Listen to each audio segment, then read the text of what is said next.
They are crack warriors in a land dedicated to war. Warfare had been going on for centuries. Relentlessly drilled to break every bone in their enemy's body. People were killed, literally beaten to death. Their weapons are crude, but deadly. If you want to kill somebody with a stone axe, you need to be very strong. Now these Stone Age special forces are about to come up against the modern world.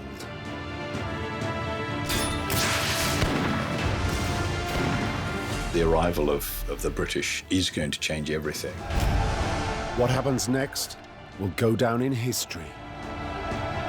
And he's knocked down, bloodied, and tries to rise up. They all want to be in at the kill. This is the true story of how the Hawaiian Koa warriors took on the might of the British Empire and won.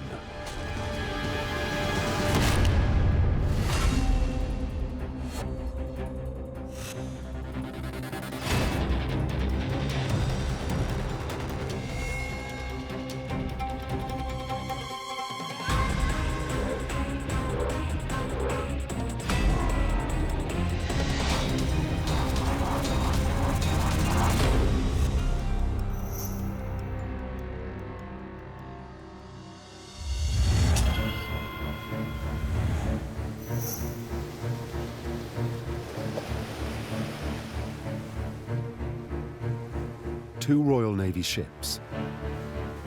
Position 19 degrees north, 155 degrees west. On board HMS Resolution, Great Britain's most famous navigator, Captain James Cook. He's in the third year of his voyage and steadily filling in the vast blanks on the 18th century map of the world.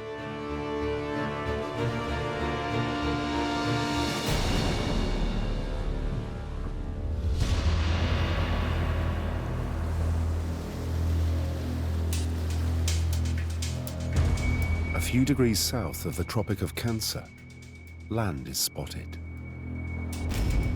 It's not on Cook's charts, but it soon becomes clear it is inhabited. As his ships approach the islands, Cook observes Polynesian canoes coming up, fast.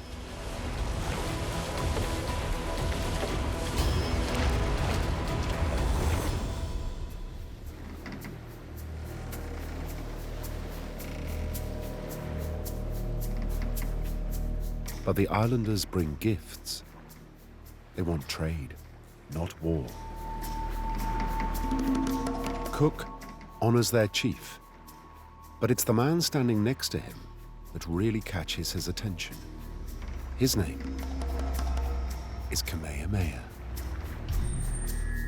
Kamehameha creates an impression because he's clearly a little bit different to the others. Many of them wrote in their journals about this fierce-looking warrior with the darting eyes. And these eyes are hard at work. Kamehameha takes in the ship, the men, and most of all, their firepower and steel weapons. He would see the weapons that were being worn by the Marines aboard Cook's ship. He's the one who seems to understand that the arrival of the British is going to change everything.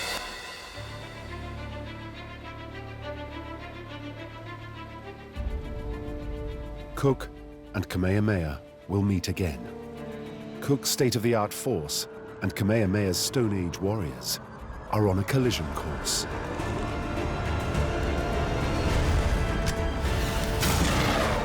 And for one side, it will end in disaster.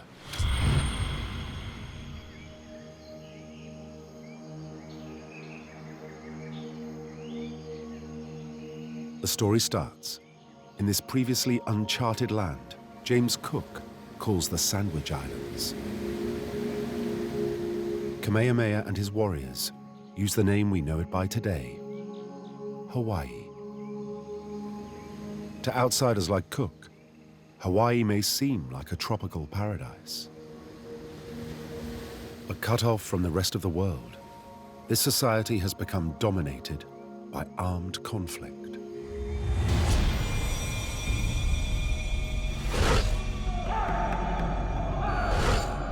This land is presided over by the all-powerful Ku, the Hawaiian god of war. By the time that Kamehameha is born and the years when Cook comes, there's almost constant warfare. It is a closed society. The islands are isolated thousands of miles from anything else. So this is a lot of dynastic struggle. The high chiefs of the 5 main islands, Kauai, Oahu, Molokai, Maui, and the big island, Hawaii itself, are all battling for supremacy. Each island had a ruler, had a ali'i nui or high chief, but the rulers were struggling with each other. There's a chief, there's somebody who's in overall charge, there's a priestly class who have authority over things beyond the natural, there's a warrior elite.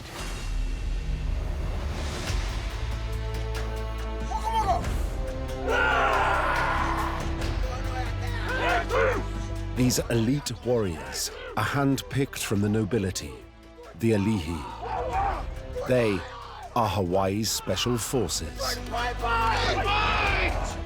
They will be selected on the basis of their origin, who's their father, and their aptitude.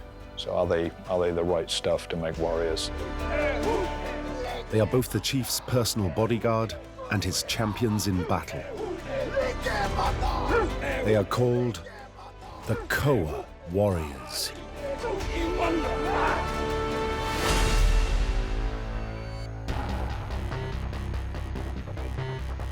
The Koa are named after the tree from which they fashion weapons. A lot of the Hawaiian weapons are going to be kind of very heavy wooden clubs, stone clubs, shorter throwing spears, and then a lot of daggers. And that's kind of how a lot of the battles were decided at the end, is this close hand-to-hand combat. In Hawaii, we're looking at a warfare that's going to call on a great deal of physical strength and power. If you want to kill somebody with a stone axe, you need to be very strong. They would have stood out from the crowd physically, by their dress, by their physique. They will have strutted about like a professional military class.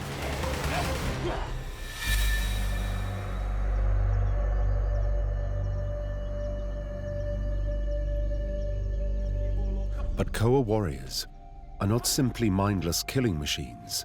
They fight to gain a sacred substance they call mana.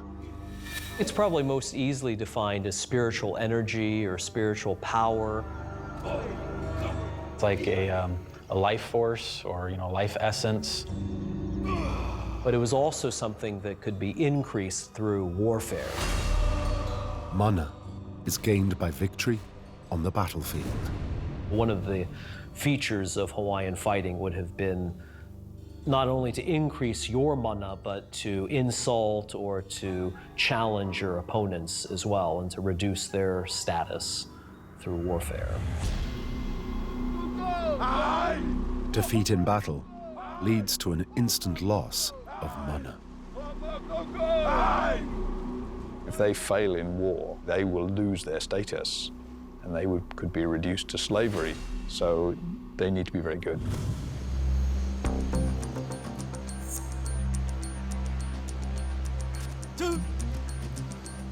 In their relentless struggle for mana, some Koa units have developed a unique form of close contact martial art. They call it lua.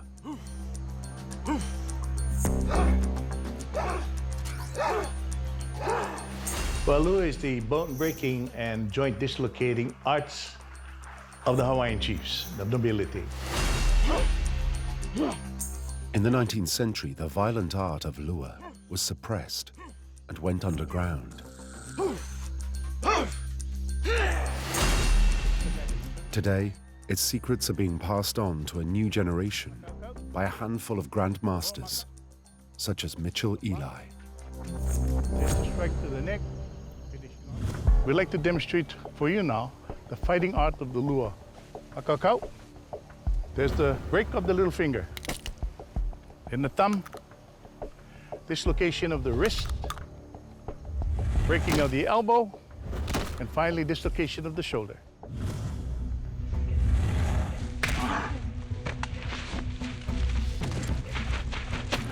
We didn't use shields or helmets because it was unmanly, so the preference was to close with the enemy and fight hand to hand.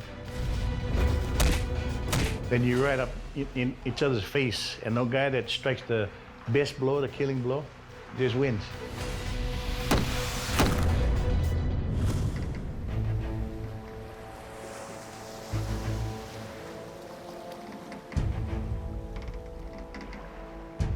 One man is to become the most celebrated Koa warrior of them all.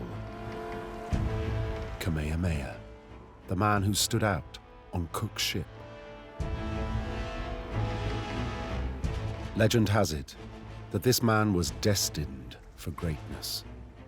It was dictated from birth.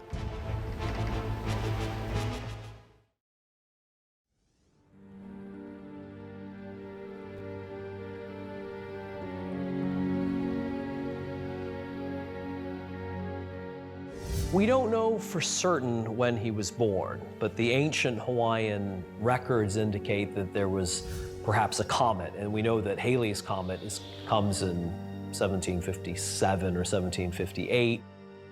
Some folks will go and associate the appearance of the comet with the birth of the great leader. There was a prophecy that he would be a destroyer of chiefs.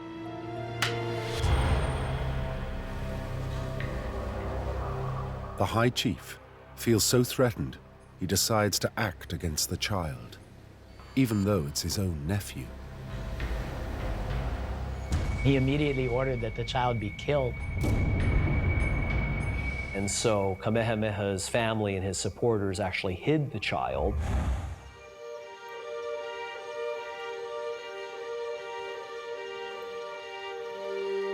The story goes, the young boy is spirited away to a remote valley on the wild north coast and guarded by a special unit of Koa warriors. The boy had been raised only by warriors charged with his protection, and there were no other children in his life. He had only been raised to be a leader. And this single boy growing up in the company of warriors now earns his name. The name Kamehameha translates the lonely one.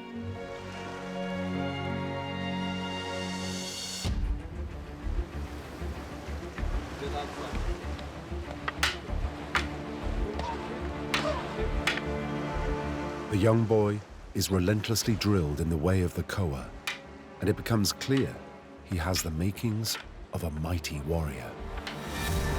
Well, as he begins to grow, his physical size becomes apparent. The chiefs in general were physically larger than the common people. And even in a land of giants, Kamehameha was a very large man.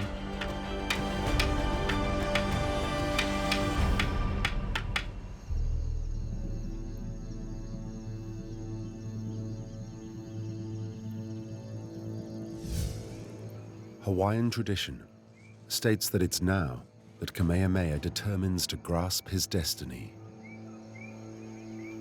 The young man takes on the legendary Naha stone, all 5,000 pounds of it. According to the story, similar to Arthur and the sword in the stone, if anyone would be able to move the stone, they would be able to conquer the entire island.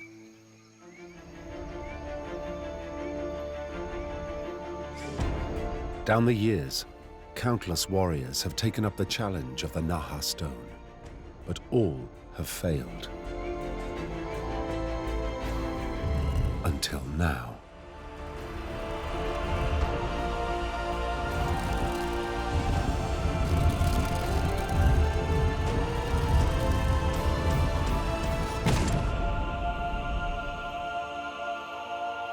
This would have been something that added to his status and reputation as someone who was a contender for unifying all of the islands in the Hawaiian chain.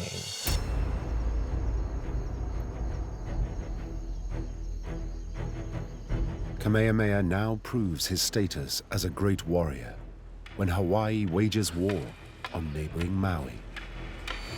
Kamehameha took no prisoners. He came in to kill everybody who stood against him or died trying. Kamehameha's prowess in battle is soon recognized by the king. He makes Kamehameha the war chieftain. He's responsible for the war god. So that clearly indicates that he must have been a very proficient warrior to have that high of a responsibility given him.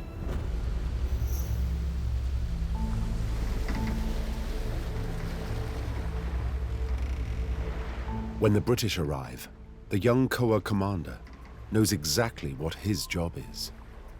He must check out these strange outsiders who are clearly of a warrior race. Are these men a threat to his king, his people, and his mana? Likewise, Cook takes the measure of the young warrior standing before him.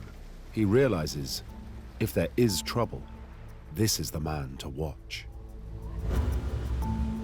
We soon discovered amongst the chief's attendants Kamehameha, a savager-looking face as I ever saw.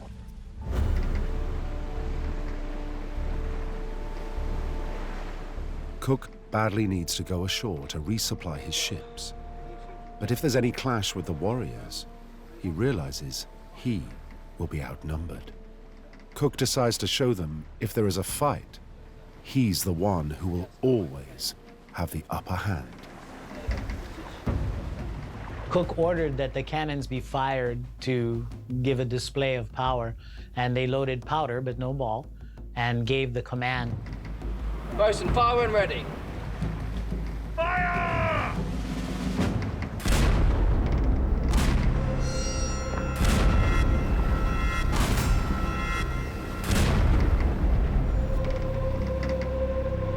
When the cannons were fired, the great roaring sound caused the Hawaiians to drop to the deck in fear and tremble. Kamehameha, again, the officers noticed, he didn't drop, he didn't even flinch.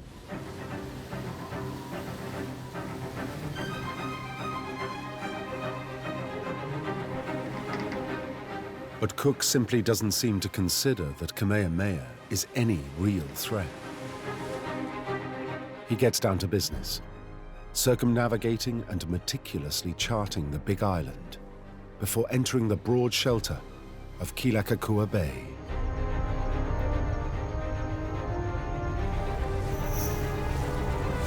As the ships drop anchor, hundreds of canoes come out to meet the Royal Navy vessels.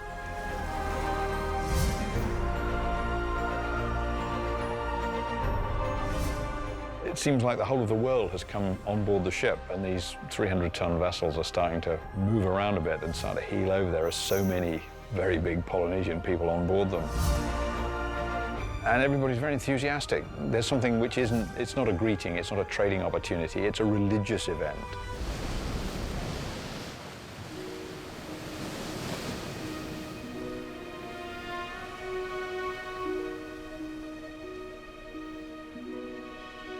What Cook doesn't realize is that he has arrived at a highly unusual time in the normally war-torn Hawaii. The arrival of Cook is associated with the harvest festival called the Makahiki.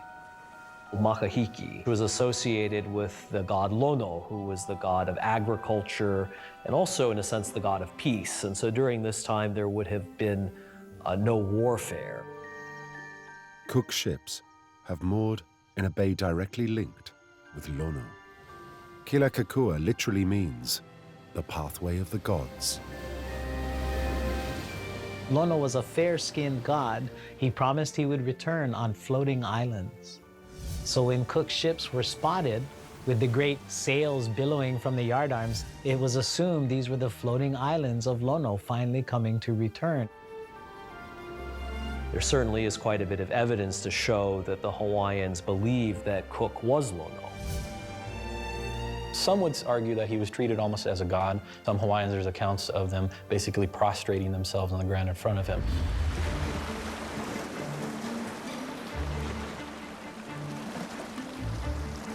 Cook plays up to his newly anointed status as a god.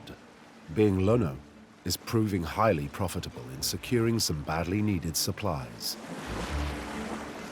They came looking for provisions, and they came at a time when the way you showed off your righteousness to the god was to give away as much as you possibly could. While provisions are gathered for the ships, Cook's sailors discover almost anything can be traded for a handful of iron nails. One of the things we know about the interaction of the Cook expeditions with Polynesian societies is very high levels of social interchange between sailors who went ashore, native women. High on the Hawaiian shopping list is anything made of iron. When the Hawaiians saw all of the metal on the ships, they saw a huge wealth. We don't have iron ore. As in the raw state, only pieces of shipwrecks that came ashore would provide bits of metal that could be used for tools and even small weapons.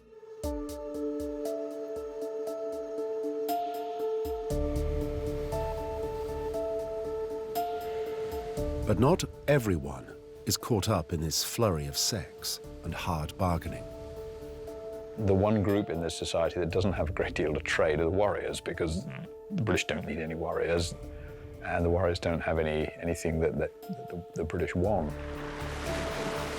Kamehameha's Koas need metal to make weapons, but unlike their womenfolk, they have nothing to offer. So they're on the sidelines watching all of this happening, and they're watching their prestige within their own society collapsing in front of them.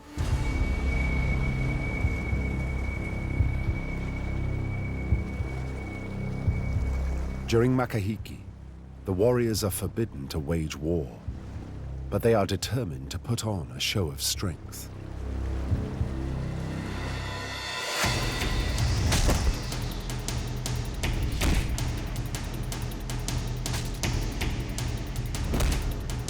I think there's a lot of status anxiety going on here, and some of that posturing on the beach is, look at us, we're big and strong.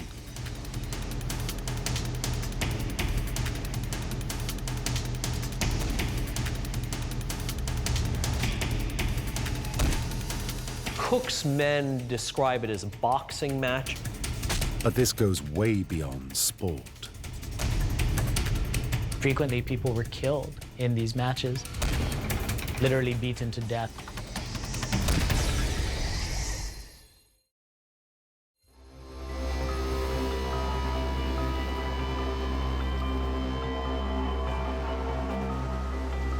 But for now, the warriors are kept in check by the taboos of Makahiki. Beneath the surface, though, tension is rising. Many of the trades, at least we would perceive today to be very unfair, to say I'll give you 30 hogs for one nail or such, might be an indicator that the Hawaiians felt that they were justified in taking certain things from the British. There is now a spate of petty pilfering.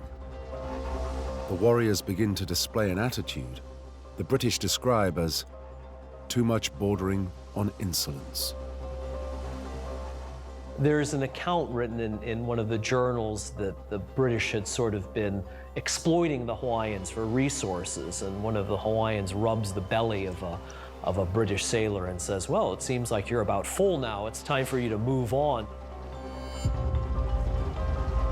Once again, Cook seems either unaware or unconcerned by any of the warning signs.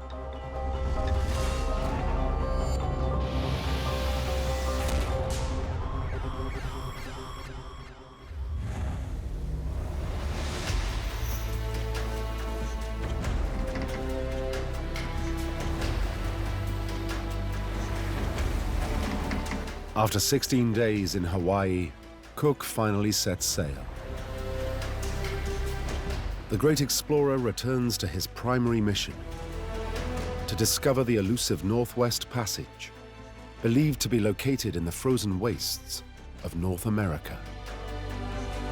Cook's initial visit to Hawaii is very largely successful. You know, it's a classic visit to a Polynesian island. It's the kind of thing that naval men will dream of.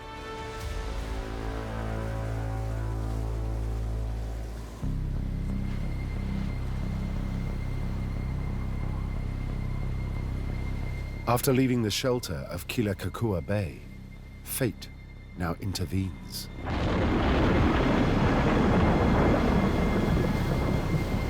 Cook's ships ride the storm for 3 days, and then disaster strikes. The foremast on HMS Resolution shatters. The crew has no alternative but to limp back to Kealakekua for major repairs. Cook arrives back in Kealakekua Bay, and he and his men must have expected that they'd meet the same happy, enthusiastic, positive, friendly Hawaiians, and they don't.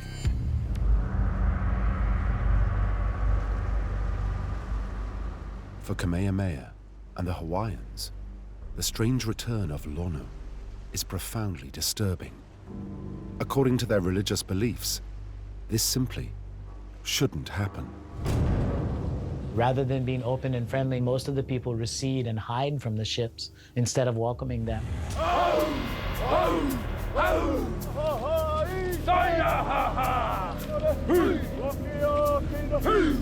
What the British don't realize is that Makahiki, the season of peace, is over.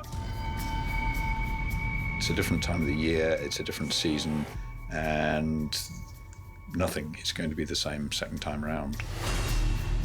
The seasons are changing between Makahiki and the time of Lono and the time of war that was beginning again.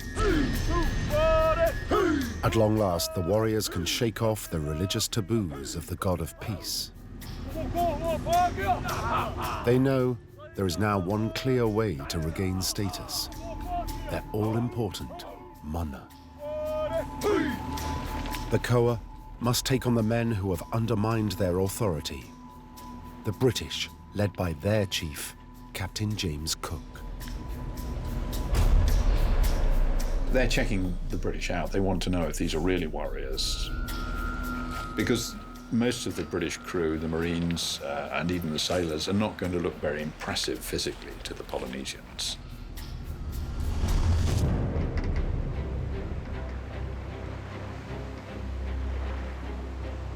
The warriors want to find out just what the British are made of, and know there is a surefire way of provoking a reaction.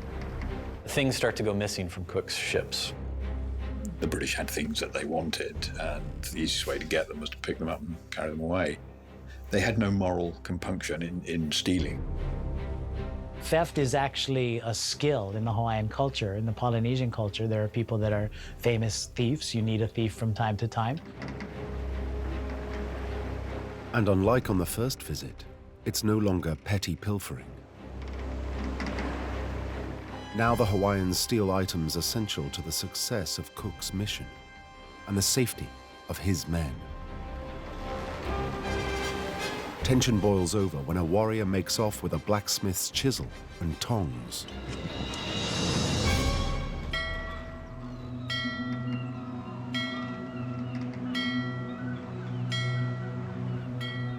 Cook is provoked into action. He decides it's time to teach the Hawaiians a lesson in British justice. 40 lashes in full view of the warriors watching from the beach.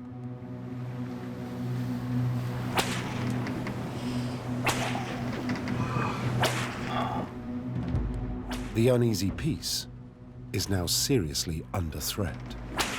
It's beginning to break down, and the thing that Cook had always been so good at was keeping that level of attention so that the British didn't overstep the bounds. Of course, the chiefs would certainly not appreciate this type of behavior. And now that they weren't restricted by the Makahiki season, they could go ahead and react as they felt they should react rather than holding back. The Koa are burning to revenge this humiliating loss of mana. One warrior slips on board unnoticed, steals the tools again, and makes off.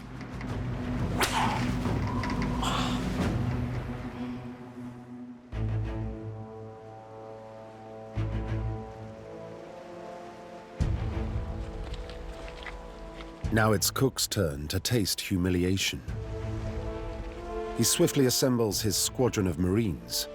He's determined to give chase, and in person.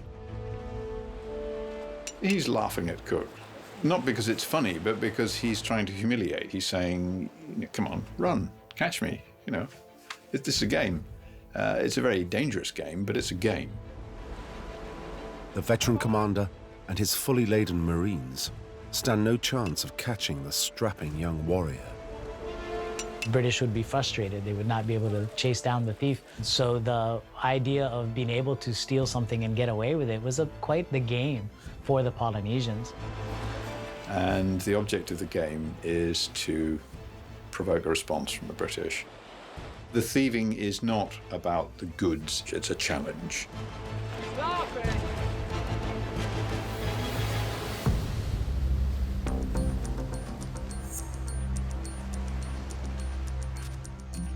Kamehameha and his Koas have made a fool of the British, but the mana-hungry warriors are out for blood. But while Kamehameha has superiority in numbers, he realizes if it comes to open conflict, he's outgunned. To take on Cook and win, Kamehameha knows he must find a way to even up the odds. He was a warrior and he wanted metal daggers. It will give him and his small group of followers an edge in battle, whoever they're fighting. If they end up fighting the British, a knife is still better than a stone axe.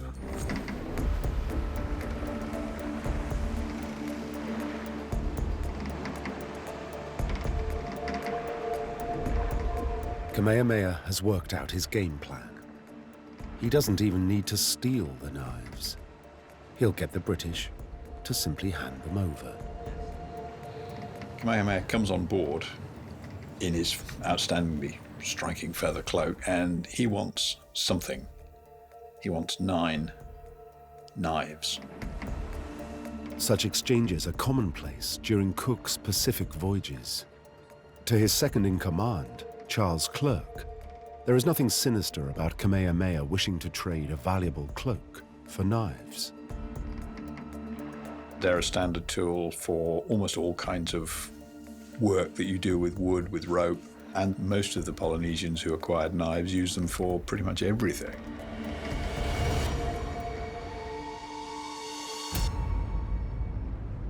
But Kamehameha doesn't work with rope and wood. He is a warrior chief and knows exactly what his job is. He's a highly trained killer.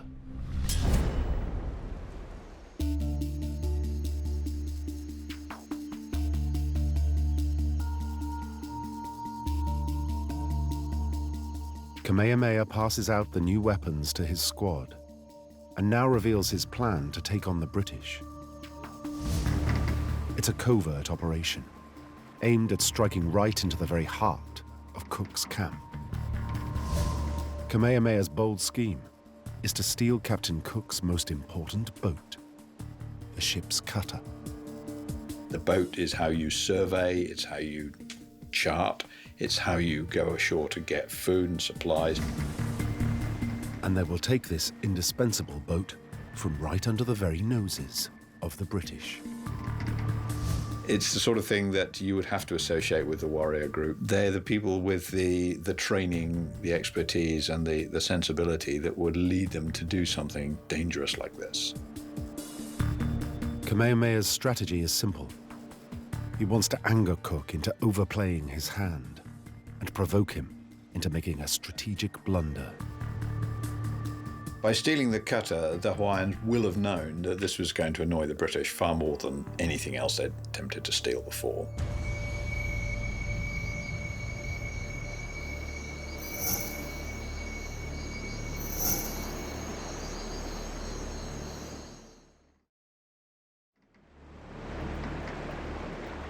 The day of tension draws to a close, and all now seems calm out on the water. But below deck, Cook is still raging at his earlier humiliation at the hands of the warriors. He orders Clerk to double the watch and commands, have the muskets loaded with ball instead of shot, and if there is any more stone throwing or insolence, fire upon them.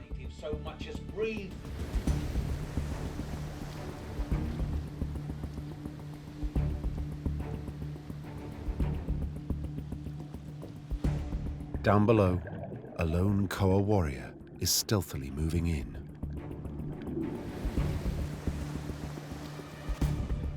They're taking the British on, and they're challenging them, and they're going to see if the British are as tough as they claim to be.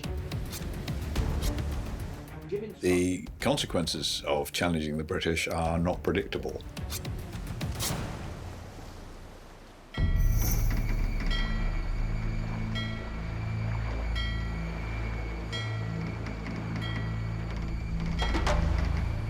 First light. The officer of the watch immediately realizes the ship's cutter is gone. Its mooring rope has been cleanly sliced through, and by a knife. Clerk breaks the news to Cook. Good morning. You have to remember that in Cook's world, there's nothing much more important than a good ship's boat. A sailing ship without boats is a disaster.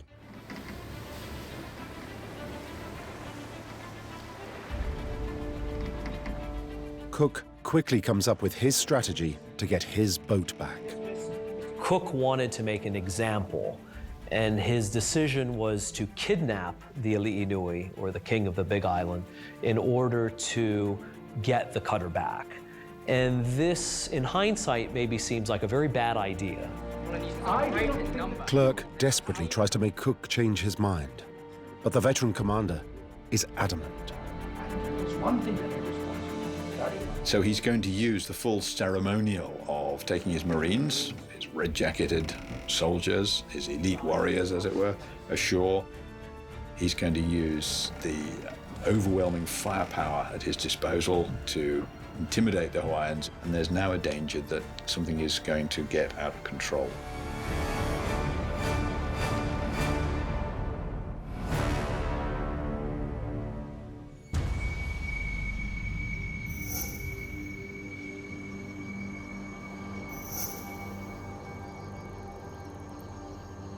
To the British, all seems quiet on the beach. But Kamehameha's warriors are all around. For now, they are content to bide their time and wait for Cook's next move. Cook's state of mind during the second period in Kealakekua Bay, he's quite clearly unbalanced. This was irrational. It was not a sensible response. It was not an intelligent response. It was not a Cook response.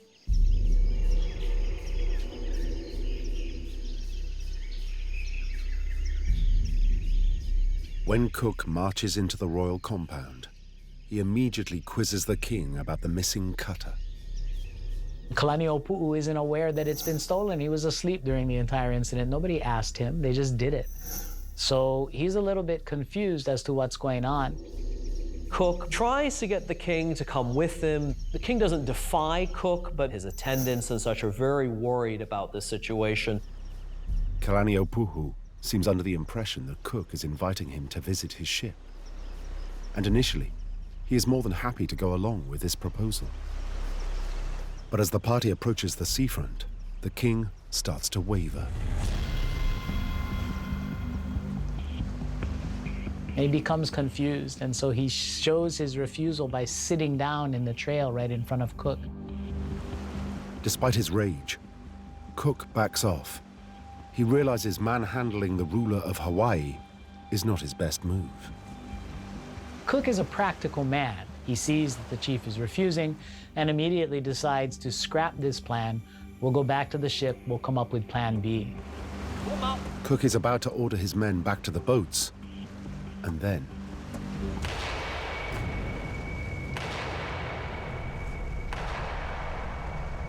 A gunshot is fired at another part of the bay that echoes off the great cliff face.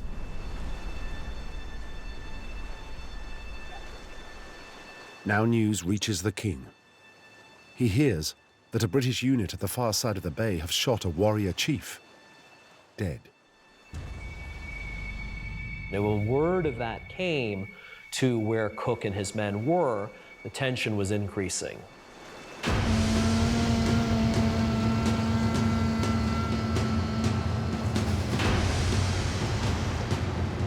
It's the moment that Kamehameha and his warriors have been waiting for. News spreads very quickly. Cook had grossly overstepped the mark. Warriors now rush in from all angles. The Koa know exactly what their job is: to repel the British and protect their king, and by any means necessary.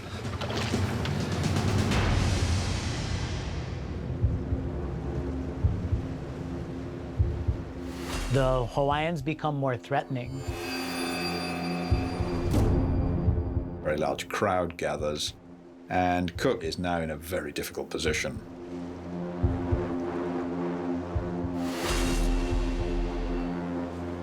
Weapons begin to appear at the ends of the crowd and make their way forwards.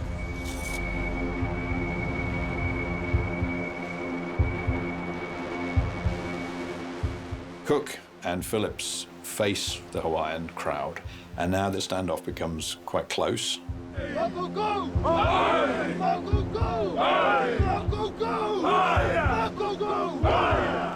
The Hawaiians are doing what we'd recognize as some kind of haka.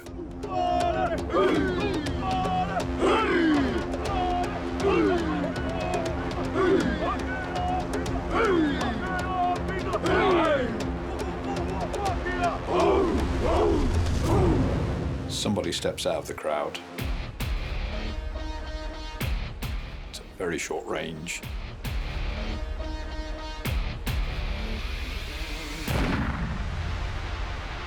Cook fires his gun. It either misfires or he's loaded one side with birdshot. It stuns the warrior, but doesn't kill him. Which must have encouraged the Hawaiians.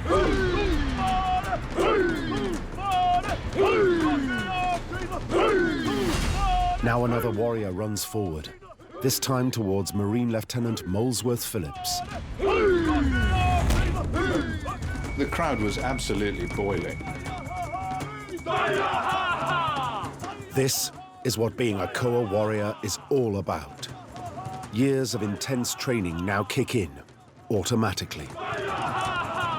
The Hawaiians begin to press the attack.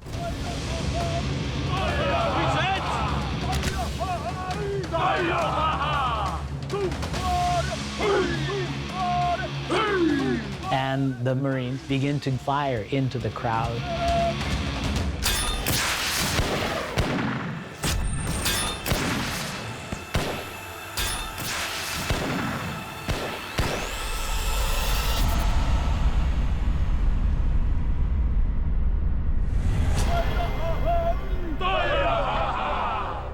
To the shock of the British, Kamehameha's warriors stand their ground.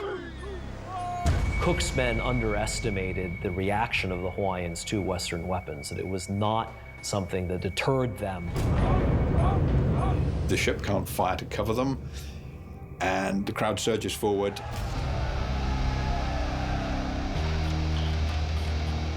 The Marines have no chance to reload.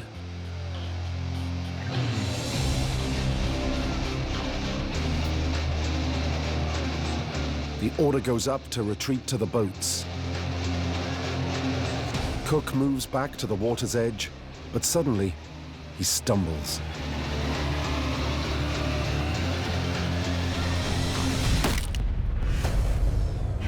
He's knocked down, bloodied, and tries to rise up and call the boats in. The Hawaiians see this as a sign of weakness. He can't be a god if he is now suffering like this.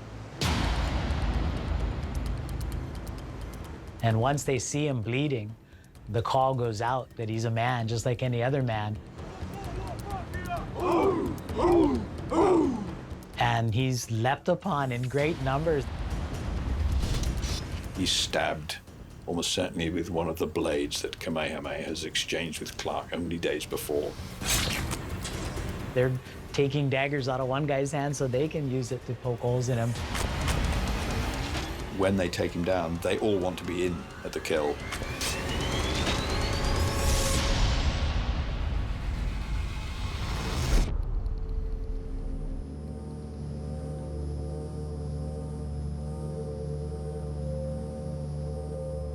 And as soon as they'd killed Cook, it was done.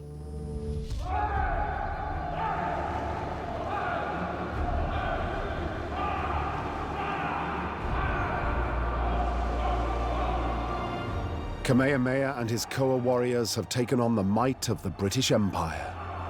And they've won. All the warriors wanted was to prove themselves, to re-establish their kudos, their credibility, and they achieved that very swiftly. They've secured an enormous increase in their prestige. They've seen off the enemy chief. He's dead.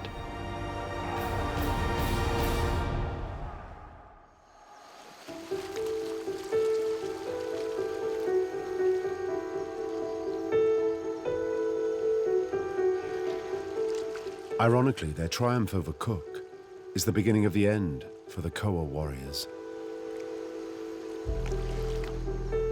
Kamehameha now launches his campaign to unite the Hawaiian Islands. But he relies more on modern firepower than on the bravery of his warriors.